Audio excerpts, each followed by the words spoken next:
മസനഗുഡി വഴി ഊട്ടി അതൊരു വല്ലാത്ത യാത്രയാണ്. നമ്മളെല്ലാവരും ഒരിക്കലെങ്കിലും അതുവഴി പോയിട്ടുണ്ട്. മസനഗുഡി എന്ന ഒരു പ്രദേശം പകൽ സമയങ്ങളിൽ പ്രഭാതം മുതൽ സന്ധ്യ മയങ്ങും വരെ ആ ഒരു ഭംഗി എന്നത് അതിമനോഹരമാണ്. നമ്മൾ ഒരിക്കലും മറ്റൊരാളോട് വർണ്ണിക്കാനാവാത്ത തരത്തിലുള്ള ഒരു പ്രത്യേക ഭംഗി അവിടെയുണ്ട്. അർദ്ധരാത്രിയിൽ അവിടെ പതിയിരിക്കുന്ന പ്രത്യേകതരം മിസ്റ്റീരിയസ് ആയിട്ടുള്ള ചില അനുഭവങ്ങൾ പലർക്കും ഉണ്ടായിട്ടുണ്ട്. എന്നാൽ നമ്മൾ ഊട്ടിയിലേക്ക് മസനഗുഡി വഴി പോകുന്ന സമയത്ത്, അല്ലെങ്കിൽ മസനഗുഡി വഴി മൈസൂരിലേക്ക് പോകുന്ന സമയത്ത് നമ്മൾ മസനഗുഡി വഴി താണ്ടി പോകാറുണ്ട്. അത് പടുകൂറ്റൻ ഫോറസ്റ്റാണ്. എന്നാൽ അതിന് അപ്പുറത്തേക്ക്, അതായത് മസനഗുഡിയിൽ നിന്നും കല്ലട്ടിസാലൈ എന്ന് പറഞ്ഞ ഒരു വഴിയിലൂടെ, പ്രത്യേകിച്ച് വളരെ കയറ്റമുള്ള ഒരു ചുരത്തിലൂടെ കയറി ചെന്നാൽ ഊട്ടിയിലേക്ക് എത്തുമായിരുന്നു. മരിച്ചിട്ടും കാത്തിരിക്കുന്നവരുടെ ലോകത്തേക്ക് പോകാം നമുക്ക്.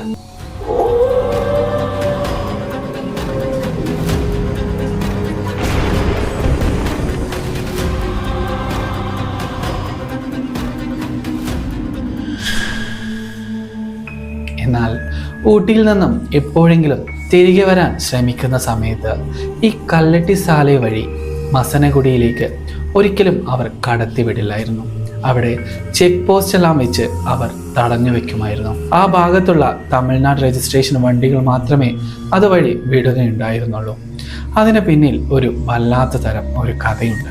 കല്ലട്ടിസാലൈ അതുവഴി പോയാൽ നിങ്ങൾക്ക് എല്ലാവർക്കും മനസ്സിലാകും, ഓരോ ഹെയർ പിന്നിൻ്റെയും വളവുകളും ചെരിവുകളും അത്രത്തോളം ഭയാനകമാണ് ഈ കല്ലട്ടിസാലൈ റോഡ്. ഈ കല്ലട്ടിസാലൈ റോഡിന് ഒരു കല്ലട്ടിസാലൈ എന്ന പേര് വരാൻ കാരണം മരണക്കെണി എന്നുകൂടി ആ കല്ലട്ടിസാലൈക്ക് അർത്ഥമുണ്ട്. ആ ഗ്രാമത്തിലുള്ളവർക്ക് അത് വളരെ നിസ്സാരമാണ്. എന്നാൽ അതുവഴി പോയ ഒരുപാട് ആൾക്കാർ അവിടെ മരണപ്പെട്ടിട്ടുണ്ട്. ഞാൻ ഈ കഥ പറയുന്നത് 2006 മുന്നേയുള്ള ഒരു കാലഘട്ടത്തിലെ കഥയാണ്. ഇത് എൻ്റെ ഒരു ഫോളോവർ പറഞ്ഞു തന്ന ഒരു അനുഭവം തന്നെയാണ്. 2006 കാലഘട്ടത്തിലൊന്നും അവിടെ ചെക്ക് പോസ്റ്റ് വെച്ചിട്ടുണ്ടായിരുന്നില്ല. ആ സമയത്ത് കേരളത്തിൽ നിന്ന് ഊട്ടിയിലേക്ക് മസനഗുഡി കല്ലട്ടിസാലൈ വഴി വരാമായിരുന്നു. അതുപോലെ തിരിച്ചു പോകുന്ന സമയത്തും അതുവഴി തന്നെ പോകാമായിരുന്നു. ഇപ്പോഴാണ് നിയന്ത്രണങ്ങളെല്ലാം ഏർപ്പെടുത്തിയിരിക്കുന്നത്. അതിന് പിന്നിൽ ഒരു കഥയുണ്ട്. എൻ്റെ ഈ സുഹൃത്ത് കല്യാണം കഴിഞ്ഞിട്ട് 1 വർഷത്തോളമായിരുന്നു. അവർ ഇതുവരെ കല്യാണം കഴിഞ്ഞതിന് ശേഷം ഹണിമൂണൊന്നും പോയിരുന്നില്ല. എൻ്റെ ഈ ഫോളോവർ അഭിലാഷ് വണ്ടി സ്വന്തമായിട്ട് എടുത്തിട്ട് ഒരു യാത്ര പോകുക എന്ന ഒരു ദൃഢനിശ്ചയത്തിലായിരുന്നു. പുതിയൊരു വണ്ടി എടുക്കാനുള്ള സാമ്പത്തികം തൽക്കാലമായി അഭിലാഷിനുണ്ടായിരുന്നില്ല. അതുകൊണ്ട് അഭിലാഷ് കോയമ്പത്തൂരിൽ വെച്ച് ഒരു വണ്ടി എടുക്കുകയുണ്ടായി. അതും ഒരു സെക്കൻഡ് ഹാൻഡ് വണ്ടി. അഭിലാഷും ഭാര്യ ആതിരയും അവിടെ വെച്ച് അവർ ഒരു തമിഴ്നാട് രജിസ്ട്രേഷൻ വണ്ടി എടുത്തു. ഒരു സ്വിഫ്റ്റ് കാറായിരുന്നു അത്.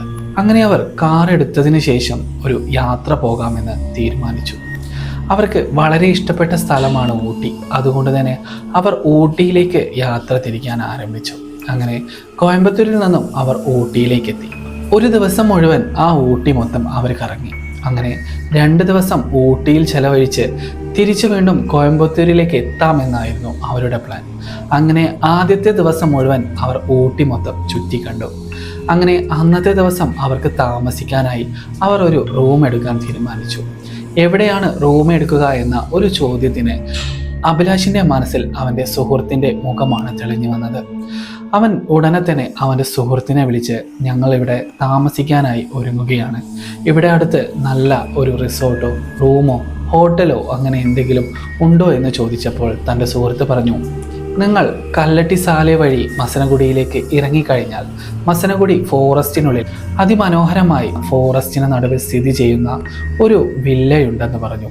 അവിടെ സെപ്പറേറ്റ് വില്ലകളാണ് എല്ലാവർക്കും. നിങ്ങൾക്ക് അവിടെ ചെന്ന് കഴിഞ്ഞാൽ വൈൽഡ് ആനിമൽസിനെ കാണാമെന്ന് മാത്രമല്ല, നിങ്ങൾക്ക് വളരെയധികം പ്രൈവസി ലഭിക്കുകയും നിങ്ങൾക്ക് ലോ ബഡ്ജറ്റിൽ ആ റൂം ലഭിക്കുകയും ചെയ്യും. നിങ്ങൾ അവിടെ പോയി റൂം എടുത്താൽ മതി എന്ന് പറയുകയുണ്ടായി.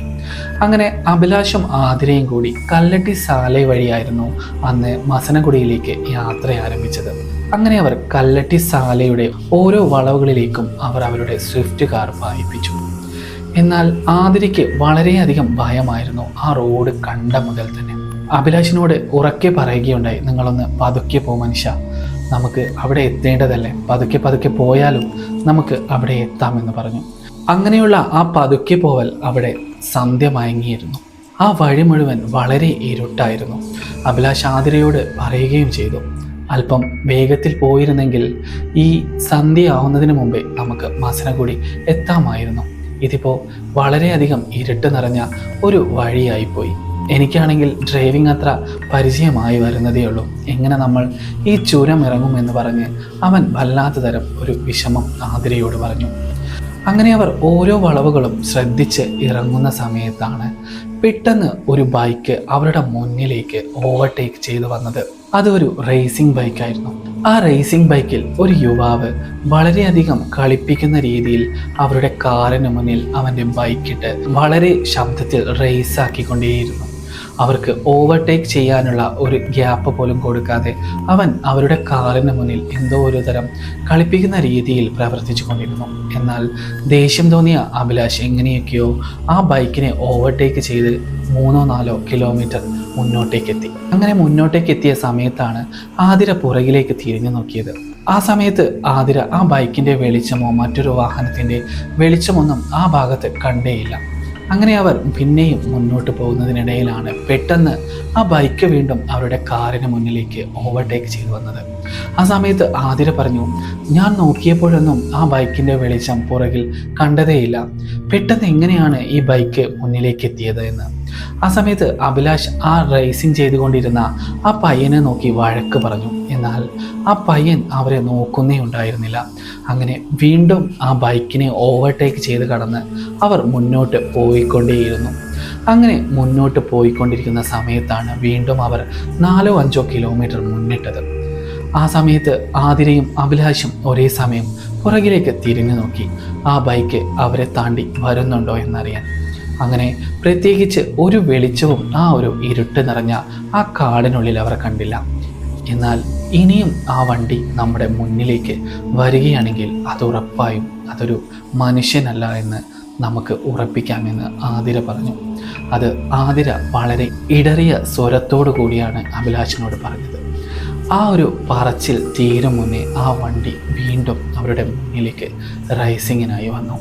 ആ പയ്യനെ അഭിലാഷ് വളരെയധികം ചീത്ത പറഞ്ഞിട്ടും വഴക്ക് പറഞ്ഞിട്ടും ആ ഒരു ബൈക്ക് അവർക്ക് മുന്നിൽ മാറുന്നേ ഉണ്ടായിരുന്നില്ല. പെട്ടെന്ന് ആ റേസിംഗ് ബൈക്ക് ആ കാറിന് മുന്നിൽ നിശ്ചലമായി. പെട്ടെന്ന് ബ്രേക്ക് പിടിക്കാനാവാതെ നിയന്ത്രണം വിട്ട ആ കാറ് ഒരു വലിയ ആഴമുള്ള ഒരു കുഴിക്കടുത്തുള്ള ഒരു മരത്തിൽ ചെന്ന് അതിശക്തമായി ഇടിച്ചു. ആ ശക്തമായ ഇടിയിൽ തന്നെ അവരുടെ 2 പേരുടെയും ബോധം പോയിരുന്നു. അടുത്ത ദിവസം നേരം പുലർന്നപ്പോൾ അവർ അവിടെയുള്ള ഗവൺമെൻറ് ഹോസ്പിറ്റലിലായിരുന്നു. അവർ കണ്ണു തുറന്നപ്പോൾ ഞങ്ങൾ എവിടെയാണ്, ഞങ്ങൾക്ക് എന്ത് പറ്റി എന്നൊക്കെ അവർ ചോദിച്ചു കൊണ്ടേയിരുന്നു. ആ സമയത്താണ് അവരുടെ പുറകിൽ 1 മണിക്കൂർ വൈകി വന്ന ഒരു ലോറി ഡ്രൈവറാണ് ഈ ആക്സിഡൻറ്റ് കണ്ടതെന്നും ഉടനെ തന്നെ ആംബുലൻസിലും പോലീസിലും വിവരം അറിയിച്ച് ഈ ഹോസ്പിറ്റലിലേക്ക് കൊണ്ടുവരികയാണെന്നും പറഞ്ഞു. ഉടനെ തന്നെ അഭിലാഷിൻ്റെ സുഹൃത്തിനെ അവൻ വിവരം അറിയിച്ചു. അങ്ങനെ അഭിലാഷിൻ്റെ സുഹൃത്തും അഭിലാഷിൻ്റെ വീട്ടുകാരും അങ്ങോട്ടേക്ക് എത്തി. അങ്ങനെ അവിടെ നിന്നും അവർ കോയമ്പത്തൂരിലേക്ക് തിരികെ മടങ്ങി. എന്നാൽ അതിന് ശേഷമായിരുന്നു അവർക്ക് വിചിത്രമായ ചില അനുഭവങ്ങൾ ഉണ്ടായത്. ജോലിക്ക് പോകാനൊന്നും അഭിലാഷിന് തൽക്കാലം സാധ്യമായിരുന്നില്ല. ഏകദേശം 10 ദിവസത്തെ റെസ്റ്റിംഗ് പീരീഡിന് ശേഷം മാത്രമേ അഭിലാഷ് ജോലിക്ക് പോകാൻ ഉദ്ദേശിച്ചിരുന്നുള്ളൂ. ആതിരയും അതുപോലെ തന്നെ. അവർ പുതുതായി വാങ്ങിയ വണ്ടിയായത് കാരണം ആ വണ്ടിക്ക് ഇൻഷുറൻസ് പരിരക്ഷയെല്ലാം ലഭിച്ചിരുന്നു. അതുകൊണ്ട് ഇൻഷുറൻസ് കവറേജ് എല്ലാം ലഭിച്ച് വണ്ടി പഴയതുപോലെ ആക്കിയിട്ട് അഭിലാഷിൻ്റെ വീട്ടിലേക്ക് കൊണ്ടെത്തിച്ചു. ആ സമയം മുതൽ അഭിലാഷിൻ്റെ ഒരു രൂപത്തിലും ഭാവത്തിലും ചില പ്രത്യേക മാറ്റങ്ങൾ. അഭിലാഷ് ആ വണ്ടിയെ തന്നെ നോക്കി നിൽക്കുന്നു. ആ വണ്ടിക്കടുത്ത് പോയി ആ വണ്ടിയെ ഇതുവരെ കാണാത്ത രീതിയിൽ തൊട്ടും തലോടും ഇരിക്കുന്നു. ഉള്ളിലേക്ക് കയറി പാട്ടെല്ലാം പ്ലേ ചെയ്യുന്നു. സ്റ്റിയറിങ്ങിലെല്ലാം മൃദുവായി തടവുന്നു. കാറിൻ്റെ സീറ്റിൽ ചാരിയിരുന്ന് റിലാക്സ് ചെയ്യുന്നു. ഇതെല്ലാം കണ്ട ആതിര അഭിലാഷിനോട് ചോദിച്ചു, നിങ്ങൾക്ക് എന്ത് പറ്റി? നിങ്ങൾക്ക് എന്താ ഭ്രാന്താണോ? നിങ്ങൾ എന്താണ് ഈ ചെയ്യുന്നത്? നിങ്ങൾ ഇതുവരെ കാണാത്ത ഒരു വണ്ടി പോലെയാണല്ലോ നിങ്ങളുടെ പെരുമാറ്റം എന്നൊക്കെ പറഞ്ഞ് അഭിലാഷിനെ വഴക്ക് പറഞ്ഞു. എന്നാൽ അഭിലാഷ് അതൊന്നും കേൾക്കാൻ കൂട്ടാക്കാതെ അവൻ മുറിയിലേക്ക് വന്നു കിടന്നു. അന്നത്തെ രാത്രിയായിരുന്നു അഭിലാഷിന് അത് സംഭവിച്ചത്. ആതിര പെട്ടെന്ന് ഉണർന്ന ഉറക്കത്തിൽ അഭിലാഷിനെ തൊട്ടടുത്ത ബെഡിൽ കണ്ടില്ല. ഉടനെ തന്നെ എല്ലായിടത്തും തിരഞ്ഞു. ബാത്റൂമിലും അടുത്ത മുറികളിലും മുറ്റത്തേക്കെല്ലാം ഇറങ്ങി തിരഞ്ഞു. എന്നാൽ എവിടെയും കാണാൻ സാധിച്ചില്ല. അപ്പോഴാണ് അഭിലാഷ് വാങ്ങിയ ആ കാറിൽ നിന്നും ഒരു ശബ്ദം കേൾക്കാനിട വന്നത്. അങ്ങനെ ആതിര ചെന്ന് നോക്കുമ്പോൾ അഭിലാഷ് കിടക്കാനിട്ടിരുന്ന അതേ വസ്ത്രം ധരിച്ച് ഒരു ഷോർട്സും കൈയില്ലാത്ത ഒരു ബനിയനും മാത്രം ധരിച്ച് അവൻ ആ കാറിലിരിക്കുന്നു. എന്നിട്ട് ആ കാറ് സ്റ്റാർട്ട് ചെയ്ത് അവൻ അകലേക്ക് ദൂരേക്ക് ഓടിച്ചു പോകുന്നു. ആ കാഴ്ചയാണ് ആതിര കണ്ടത്. ആതിര ഉടനെ തന്നെ വീട്ടുകാരെല്ലാവരെയും എണീപ്പിച്ച് ഈ കാര്യം തുറന്നു പറഞ്ഞു. അഭിലാഷിൻ്റെ ബ്രദേഴ്സ് എല്ലാം ഓരോ വഴിക്ക് ബൈക്കുമായി തിരിഞ്ഞു. അഭിലാഷ് എങ്ങോട്ടാണ് പോയതെന്ന് മനസ്സിലാക്കാതെ അവരെല്ലാവരും പല വഴിക്ക് തിരിഞ്ഞു. എന്നാൽ പുലരും വരെ തിരഞ്ഞിട്ടും അഭിലാഷിനെ കാണാൻ സാധിച്ചില്ല. അഭിലാഷ് തിരിച്ചു വരുമെന്ന പ്രതീക്ഷയോടെ പുലരുവോളം ആതിരയും വീട്ടുകാരും കാത്തിരുന്നു. അടുത്ത ദിവസം രാവിലെ ആതിരയ്ക്ക് ഒരു ഫോൺ വന്നു. അതും അഭിലാഷിൻ്റെ ഫോണിലേക്ക്. അഭിലാഷ് ഫോൺ എടുക്കാതെയായിരുന്നു ആ യാത്രയ്ക്ക് പോയത്. അങ്ങനെ അഭിലാഷിൻ്റെ ഫോൺ അറ്റൻഡ് ചെയ്ത ആതിര നിശ്ചലമായി നിന്നു. നിങ്ങളുടെ ഭർത്താവ് ഈ ഒരു സ്ഥലത്ത് ഉണ്ട്, നിങ്ങൾ എത്രയും പെട്ടെന്ന് ഇവിടെ വന്ന് അവരെ കൂട്ടിക്കൊണ്ട് പോകണമെന്നായിരുന്നു ആ ഒരു ഫോൺ സന്ദേശം. ആ ഒരു കോൾ ചെയ്തത് ഈ കാറ് വാങ്ങിച്ച സ്ഥലത്തെ അവിടുത്തെ ഡീലറായിരുന്നു ഫോൺ ചെയ്തിരുന്നത്. അതിന് ഒരു കാരണമുണ്ട്. അങ്ങനെ അവരെല്ലാവരും അഭിലാഷിനെ തിരഞ്ഞ് ആ സ്ഥലത്തേക്ക് ചെന്നു. ഒരു വലിയ ബംഗ്ലാവിന് മുന്നിൽ അവൻ കാറ് നിർത്തിയിട്ടിരിക്കുന്നു. ആ ബംഗ്ലാവിലെ ഉടമസ്ഥൻ പുറത്തേക്ക് വന്ന് ഇയാൾക്ക് എന്താണ് പറ്റിയത് എന്നൊക്കെ ഇവരുടെ വീട്ടുകാരോട് ചോദിച്ചു. ഇയാൾ എന്തിനാണ് ഇവിടെ വന്ന് നിൽക്കുന്നതൊക്കെ ഈ ബംഗ്ലാവിലെ ഈ താമസക്കാരൻ അവരോട് ചോദിച്ചു. അഭിലാഷ് നല്ല മയക്കത്തിലാണെന്ന് കരുതി അവനെ വിളിച്ചപ്പോഴൊന്നും അവൻ ഉണർന്നില്ല. അപ്പോഴാണ് അവർക്ക് മനസ്സിലായത് അഭിലാഷ് മയങ്ങി കിടക്കുകയല്ല, അവൻ ബോധരഹിതനാണ്. ഉടനെ തന്നെ വീണ്ടും അഭിലാഷിനെ അടുത്തുള്ള ഒരു ഹോസ്പിറ്റലിൽ കൊണ്ടുപോയി കിടത്തി. അതിനുശേഷം ഡീഹൈഡ്രേഷൻ കാരണം ക്ഷീണം മാറാൻ ഡ്രിപ്പെല്ലാം ഇട്ടതിന് ശേഷം അവർ വീണ്ടും വീട്ടിലേക്ക് പോകാൻ ആരംഭിച്ചു. അതും ആ സ്വിഫ്റ്റ് കാറിൽ. അത് അഭിലാഷ് തന്നെ ആയിരുന്നു ഓടിച്ചിരുന്നത്. അങ്ങനെ അവർ വീട്ടിലേക്ക് എത്താനൊരുങ്ങുന്ന സമയത്താണ് വീണ്ടും അഭിലാഷ് പെട്ടെന്ന് റിവേഴ്സ് എടുത്ത് തിരിച്ച് വീണ്ടും അവർ വന്ന വഴിയെ തന്നെ പോകാൻ തുടങ്ങിയത്. അങ്ങനെ ആ വണ്ടി വീണ്ടും അഭിലാഷ് ഓടിച്ച് ഈ ബംഗ്ലാവിന് മുന്നിൽ തന്നെ എത്തി. ആ ബംഗ്ലാവിൽ താമസിക്കുന്ന അയാൾ പറഞ്ഞത്, നിങ്ങൾ എന്തുകൊണ്ടാണ് ഇങ്ങോട്ട് വരുന്നതെന്ന് എനിക്ക് മനസ്സിലാവുന്നില്ല. ഈ വണ്ടി ഞാൻ വിറ്റ വണ്ടിയാണ്. നിങ്ങൾക്ക് എങ്ങനെയാണ് എൻ്റെ ഈ അഡ്രസ്സ് ലഭിച്ചത്?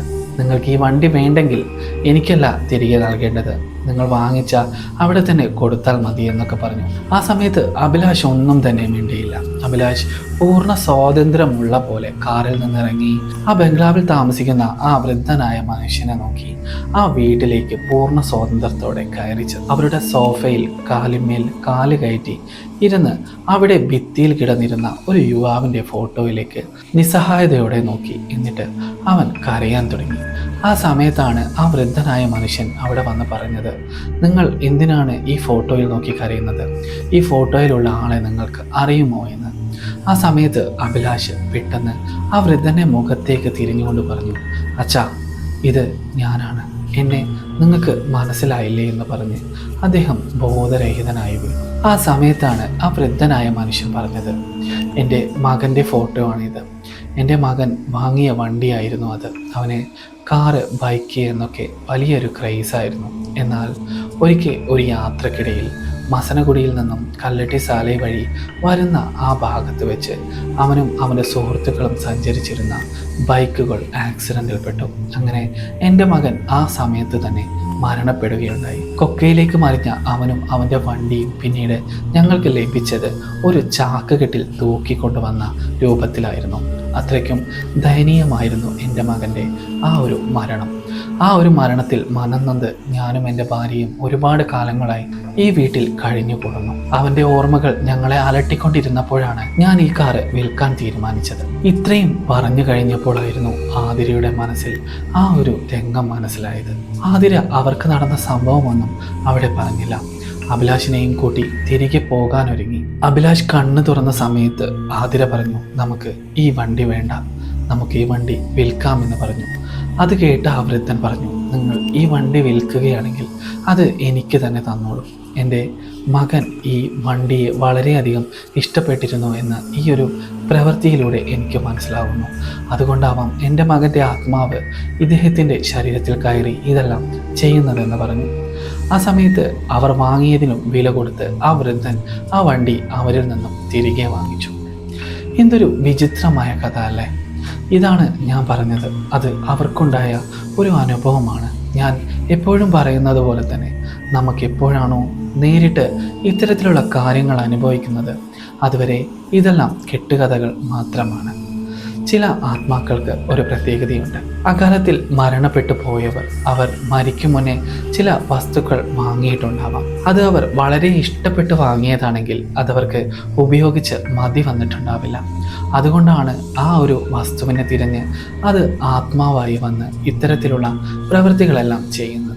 നിങ്ങളുടെ പരിചയത്തിലും അകാലത്തിൽ മരണപ്പെട്ടു പോയ ആരെങ്കിലും ഉണ്ടെങ്കിൽ അവർ വാങ്ങിച്ചു വെച്ച ഏതെങ്കിലും വസ്തുക്കളെ തേടി അവർ ഒരിക്കലെങ്കിലും വരാണ്ടിരിക്കില്ല, എപ്പോഴെങ്കിലും വരാതിരിക്കില്ല. ഇത്തരത്തിലുള്ള കഥകൾ കേൾക്കാൻ നിങ്ങൾക്ക് ഇഷ്ടമാണെങ്കിൽ നിങ്ങൾക്ക് ഈ ചാനൽ സബ്സ്ക്രൈബ് ചെയ്ത് കൂടെ കൂടാവുന്നതാണ്.